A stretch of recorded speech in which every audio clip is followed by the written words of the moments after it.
CM KCR ने पेद्दापल्ली प्रजा आशीर्वाद सभा में कहा, हमें सभी पार्टियों का इतिहास जानना चाहिए। बीआरएस का जन्म तेलंगाना के लोगों के लिए हुआ है। वे सोचना चाहते हैं उन्होंने गरीब और किसानों के लिए क्या किया है। सीएम केसीआर ने खुलासा किया कि लोगों की इच्छा के खिलाफ तेलंगाना का आंध्र में विलय किया गया था। कांग्रेस पार्टी हमारा दर्द नहीं समझती। उन्होंने कहा, तेलंगाना 10 साल से शांतिपूर्ण है। उन्होंने पूछा, किसान का रिश्तेदार होना चाहिए या नहीं। रैतु बंधु को चरणबद्ध तरीके से बढ़ाकर 16,000 रुपये किया जाएगा। पीएम मोदी ने कहा, बीसी की स्वाभिमान बैठक में हिस्सा लेकर वह खुद को भाग्यशाली महसूस कर रहे हैं। वह हैदराबाद के एलबी स्टेडियम में बीजेपी की ओर से आयोजित स्वाभिमान सम्मेलन में बोल रहे थे। उन्होंने कहा, एलबी स्टेडियम में उनका जुड़ाव है और 10 साल पहले इसी स्टेडियम में लोगों ने उन्हें आशीर्वाद दिया है तो वह प्रधानमंत्री बने हैं। बीसी मुख्यमंत्री इस मैदान के साक्षी बनकर तेलंगाना आने वाले हैं। मेरे घर में भाषण के लिए टिकट दिया गया और यह देश में नया प्रयोग है। मोदी ने कहा, तेलंगाना में 9 साल से एससी, एसटी और बीसी विरोधी सरकार है। पानी, फंड और नियुक्तियों के लिए तेलंगाना आंदोलन हुआ था, लेकिन वह पूरा नहीं हुआ। यहाँ की सरकार ने बीसी, एससी और एसटी लोगों की आकांक्षाओं पर ध्यान नहीं दिया और ऐसे लोगों को घर भेजने की ज़रूरत है। तेलंगाना के सभी वर्गों के लोग अब बदलाव चाहते। उसी समय उन्होंने अब्दुल कलाम और द्रौपदी मुर्मू को राष्ट्रपति बनाया। उन्होंने यह भी कहा, बीजेपी ने ही बाल योगी को लोकसभा का पहला दलित स्पीकर बनाया था। क्या कांग्रेस के विधायक बीआरएस के हाथों बिक गए हैं? मंत्री और बीजेपी तेलंगाना प्रदेश अध्यक्ष किशन रेड्डी ने सवाल किया। कांग्रेस पार्टी को क्या कहना चाहिए? उन्होंने ये बातें एलबी स्टेडियम में बीजेपी की ओर से आयोजित स्वाभिमान सभा में कही। उन्होंने पूछा कि क्या कांग्रेस से जीतने वाला दोबारा बेचने की गारंटी दे सकते हैं। उन्होंने कहा, कांग्रेस बेचने वाली पार्टी है तो बीआरएस खरीदने वाली पार्टी है। उन्होंने कहा, मोदी 10 साल पहले इस स्टेडियम में आए थे और उस सभा के बाद प्रधानमंत्री बने। उन्होंने कहा, एलबी स्टेडियम में हुई सभा से देश में बदलाव की शुरुआत हुई। जनसेना प्रमुख पवन कल्याण एलबी स्टेडियम में बीजेपी की बीसी स्वाभिमान बैठक में शामिल हुए। पवन कल्याण ने कहा, तेलंगाना की उपलब्धियों के बावजूद पानी, फंड और नियुक्तियां सभी को उपलब्ध नहीं है। उन्होंने कहा, सभी लोग लड़ेंगे तो तेलंगाना आएगा। कोमुरम भीम ने जल, जंगल और जमीन के लिए लड़ाई लड़ी। अगर मोदी चुनाव को ध्यान में रखते तो अनुच्छेद 370 को नहीं हटाते। अगर हम चुनाव को ध्यान में रखें तो कोई अहम फैसला ये नहीं लेते। सिकंदराबाद विधायक उम्मीदवार तिगुला पद्माराव गौड़ ने सिकंदराबाद निर्वाचन क्षेत्र के तारनाका डिवीजन में व्यापक रूप से प्रचार किया। चिंताल बस्ती, कीमती कॉलोनी, नागार्जुन नगर और डिवीजन के अन्य इलाकों में स्थानीय नेताओं ने कार्यकर्ताओं के साथ घर घर जाकर चुनाव प्रचार किया। पद्माराव ने कहा, वे सिकंदराबाद निर्वाचन क्षेत्र के लोगों के लिए हमेशा उपलब्ध हैं और उनकी समस्याओं का समाधान कर रहे हैं। सिकंदराबाद विधानसभा क्षेत्र विकास एवं कल्याण कार्यक्रमों में अग्रणी है। लोगों से उन्हें अच्छा रिस्पांस मिलेगा। उन्होंने सरकार और केसीआर भरोसा द्वारा प्रदान की गई कल्याणकारी योजनाओं के बारे में बताते हुए अपना अभियान जारी रखा। बीआरएस उम्मीदवार अरिकेपुड़ी गांधी ने शेरेलिंगपल्ली निर्वाचन क्षेत्र की मियापुर डिवीजन न्यू कॉलोनी में जोरदार प्रचार किया। कॉलोनी की महिलाओं ने टीआरएस प्रत्याशी अरिकेपुड़ी गांधी का आरती उतारकर स्वागत किया। अरिकेपुड़ी गांधी ने लोगों से शेरेलिंगपल्ली निर्वाचन क्षेत्र में विकास के कल्याण के लिए वोट करने को कहा। गांधी ने मोदी सरकार पर रोजमर्रा की जरूरतों की चीज़ों की कीमतें बढ़ाकर आम मध्य वर्ग के लोगों की आजीविका को बर्बाद करने का आरोप लगाया। 29 राज्यों में सत्ता पर काबिज बीजेपी के अधूरे वादों से लोगों को गुमराह करने के लिए आलोचना हो रही है। विकास और कल्याण को देखकर गांधी चाहते थे बीआरएस पार्टी जीते।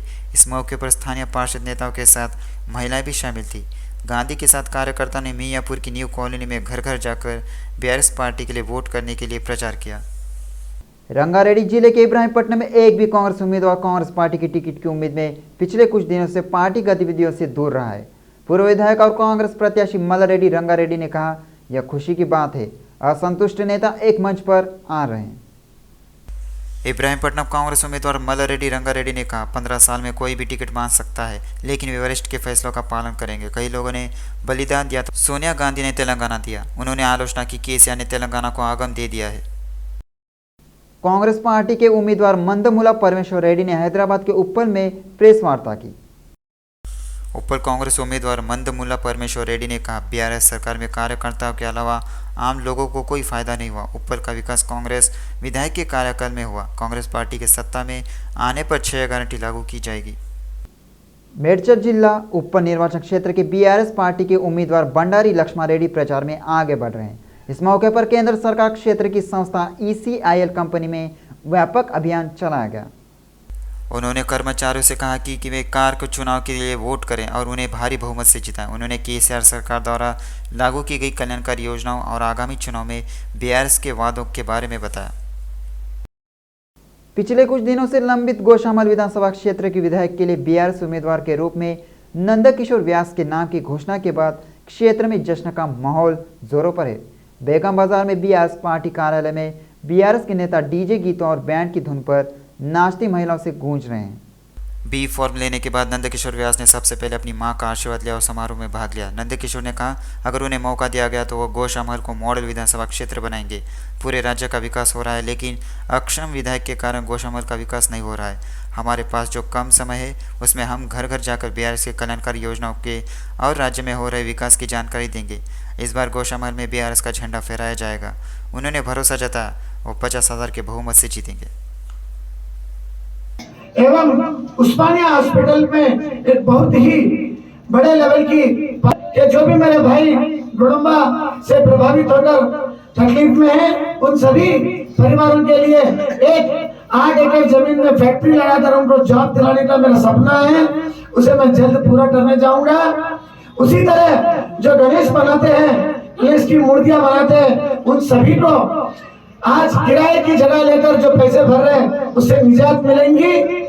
आलमपुर प्रजा गर्जना सभा में रेवंत रेड्डी ने कहा आरडीए समस्या के समाधान की जिम्मेदारी में और संपत्ति लेंगे। इब्राहिम को वह बी फॉर्म नहीं दिया गया जो पूर्व में संपत्ति को दिया गया था। उन्होंने कहा बोया को एसटी सूची में शामिल करना मेरी जिम्मेदारी है। उन्होंने खुलासा किया बोयास को एमएलसी देने की जिम्मेदारी भी मेरी है। बोयास को एसटी सूची में शामिल किया जाएगा और एमएलसी देने की जिम्मेदारी लेंगे। वह दिन आएगा जब कोमटी रेड्डी संयुक्त नलगोंडा जिले से मुख्यमंत्री बनेंगे। भुवनगिरी के सांसद और नलगोंडा विधानसभा के कांग्रेस उम्मीदवार कोमटी रेड्डी वेंकट रेड्डी ने कहा एक दिन वह सीएम बनेंगे।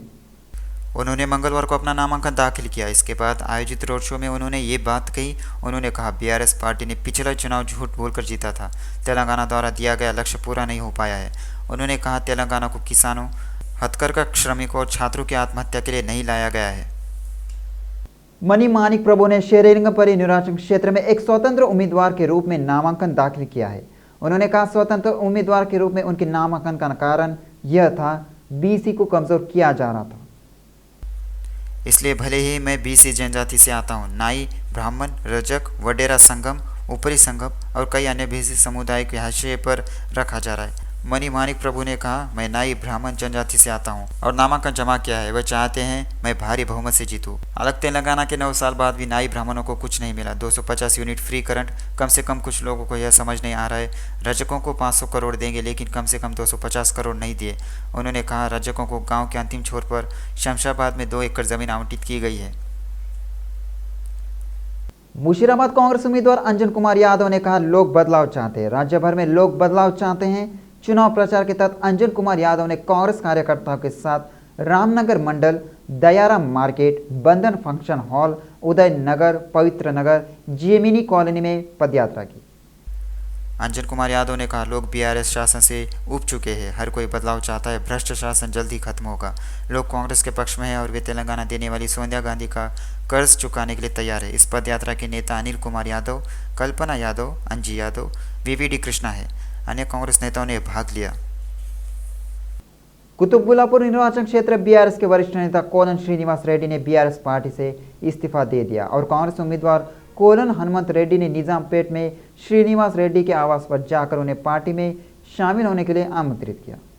उन्होंने खुलासा किया रेवंत रेड्डी की मौजूदगी में कांग्रेस पार्टी में शामिल होने जा रहे हैं। कोलन श्रीनिवास रेड्डी ने कहा उन्होंने बीआरएस पार्टी से इस्तीफा दे दिया है क्योंकि मुझे बीआरएस पार्टी में अनुयायियों की उचित पहचान नहीं थी। टीपीसीसी अध्यक्ष रेवंत रेड्डी की उपस्थिति में वो कांग्रेस पार्टी में शामिल हो रहे हैं। उन्होंने खुलासा किया वह कांग्रेस पार्टी के कार्यक्रमों को आगे बढ़ाकर कोलन हनुमंत रेड्डी की सफलता में महत्वपूर्ण भूमिका निभाएंगे। जिन नेताओं ने सोमाजीगुड़ा प्रेस क्लब में गट्टू रामचंद्र राव के नेतृत्व में सामूहिक रूप से वाईएसआरटीपी से अपने इस्तीफे की घोषणा की, आंध्रा शर्मिला ने वापस जाकर नारे लगाए। तेलंगाना के नेता गट्टू रामचंद्र राव, सत्यवती, गणेश नाइक और संजू राव ने मांग की कि तेलंगाना के लोगों को धोखा देने के बाद शर्मिला को तुरंत तेलंगाना छोड़ देना चाहिए। शर्मिला राजशेखर रेड्डी का नाम खराब हो गया है। वे कांग्रेस में खड़े रहेंगे और आखिरकार उन्होंने सभी को सड़क पर खड़ा कर दिया। वह इतने दिनों तक शर्मिला का समर्थन करने के लिए तेलंगाना के लोगों से माफ़ी मांगना चाहते हैं। रंगारेड्डी जिले के इब्राहिमपट्टनम के सरकारी अस्पताल में डॉक्टरों की लापरवाही सामने आई है। रात में पर्याप्त डॉक्टर उपलब्ध नहीं होने के कारण गरीब लोगों को परेशानी हो रही है। लिंगमपल्ली गांव की महिला जब गंभीर रूप से बीमार पड़ गई और अस्पताल गई तो उसने कहा, अस्पताल में रात की ड्यूटी पर कोई डॉक्टर नहीं थे। इब्राहिमपट्टनम चौराहे के पास एम्बुलेंस का इंतजार कर रही हूँ। इब्राहिमपट्टनम के सरकारी अस्पताल में मरीज डॉक्टरों की लापरवाही की शिकायत कर रहे हैं। आखिरकार भारतीय जनता पार्टी की चौथी लिस्ट जारी हो गई है। बीजेपी नेतृत्व ने कुल 12 लोगों के साथ चौथी सूचना की घोषणा की है। इसी सूची में महाराष्ट्र की पूर्व राज्यपाल CH विद्यासागर राव को निराशा हाथा लगी। महाराष्ट्र के पूर्व राज्यपाल CH विद्यासागर राव के बेटे विकास राव वेमुलवाड़ा से टिकट मांगने से नाराज हैं।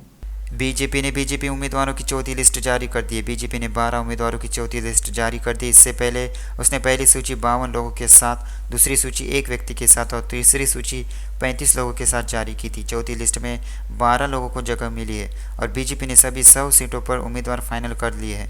बाकी 19 सीटों पर बीजेपी उम्मीदवारों की घोषणा होनी है।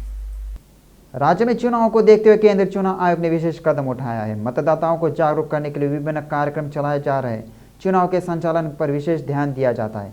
EC, जो हमेशा समीक्षा बैठकें आयोजित करती है, नवीनतम स्थिति के बारे में पूछताछ करती है और अधिकारियों को कई सुझाव देती है। केंद्रीय चुनाव आयोग ने निरीक्षण के दौरान पकड़ी गई नकदी और विभिन्न उपहारों को लेकर एक अहम फैसला लिया है।